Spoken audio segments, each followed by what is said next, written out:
Hello again. Something which I've often observed is that cranks of whatever kind tend to have more in common with each other than they do with ordinary folk. By this I mean that the flat earther, the rabid anti-Semite and Holocaust denier, anti-racist, and those who believe in flying saucers or the Loch Ness monster often have eerie similarities which they share with other crackpots, but which one does not see in normal people. One of the things which many of the folk have in common is a belief that other people have formed secret networks to mislead and confuse them, and that they alone are cunning enough to spot these networks and identify the conspiracy. We see this both with the more dedicated kind of anti-racist and also with extreme anti-Semites. Both the belief that individuals are not the main actors among those they dislike, but that these people are linked together in some secretive fashion, are seen in anti-racism and in Holocaust denial and anti-Semite circles. For instance, those who are dedicated haters of Jews generally think there is a Jewish conspiracy to control the media or enable immigration or take over the world or something. Mention of the trans business will prompt them to tell you that the first sex change clinic in the world was run by Magnus Hirschfeld in Weimar, Germany. He was, of course, a Jew. The modern trans craze is an attempt to undermine our traditional society and family structure. And just look how many doctors and psychiatrists are also Jews. I'm being perfectly serious about this. It is a real thing.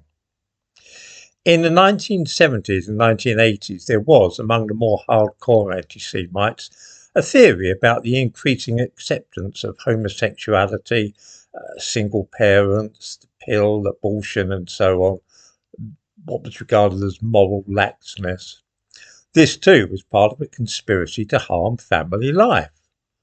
Who was involved in the conspiracy? Well, look at all those with it and liberal agony aunts who encouraged people to accept perversions like being gay and encouraged young girls to go on the pill. People like Marjorie Proops in the Daily Mirror, Claire Rayner, Irma Kurtz in Cosmopolitan. They're spreading toleration of awful things. And what do you notice about these dreadful women? What do they have in common? Well, Marjorie Proops was born Marjorie Israel. Claire Rayner's real name was Berkovich, and Irma Kurtz too was Jewish. They're all part of the Jewish plan to corrupt the morals of Western youth. I'm not making this up. It really was a thread among anti-Semites and extreme right-wingers 40 years ago.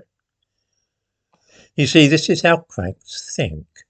If you see somebody holding a view with which you violently disagree, that person cannot be acting alone or have come up with that idea by themselves.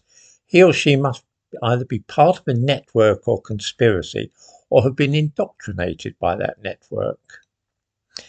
I've been reminded of this lately while watching the more extreme type of anti-racist and examining their beliefs. This obviously apropos of that Channel 4 programme the other night. You see precisely this same mentality at work. There are no coincidences. Everything is connected. And all those with whose views and opinions they vehemently disagree must be part of a network, or they've been brainwashed. Of course, when you're working from such a perspective, then you are bound to see links and connections where most of us would only see chance and coincidence at work.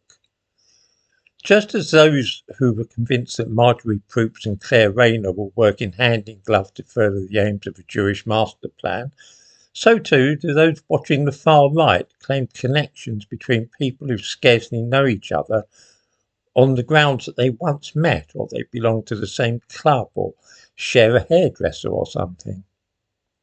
In this way, it is claimed that there are networks of neo-Nazis and scientific racists.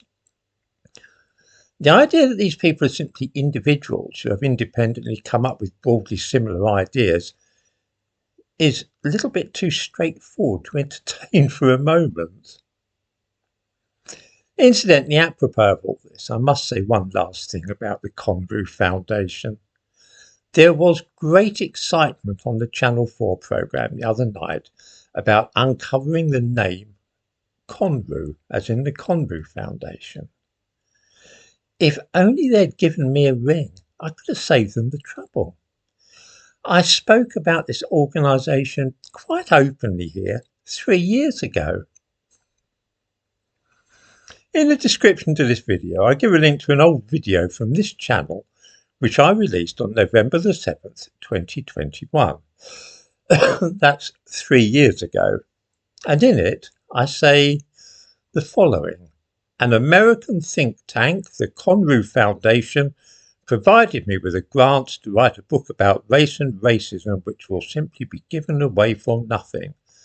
There has never been any secret about the Conru Foundation, and I mentioned years ago that I'd had money from them.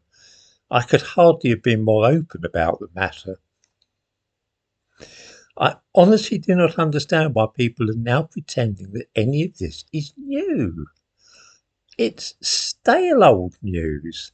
And as I say, if only Hope Not Hate had got in touch with me, I could have told them all about it and saved them the trouble of that hugely expensive operation to uncover what they supposed to be a shadowy organisation.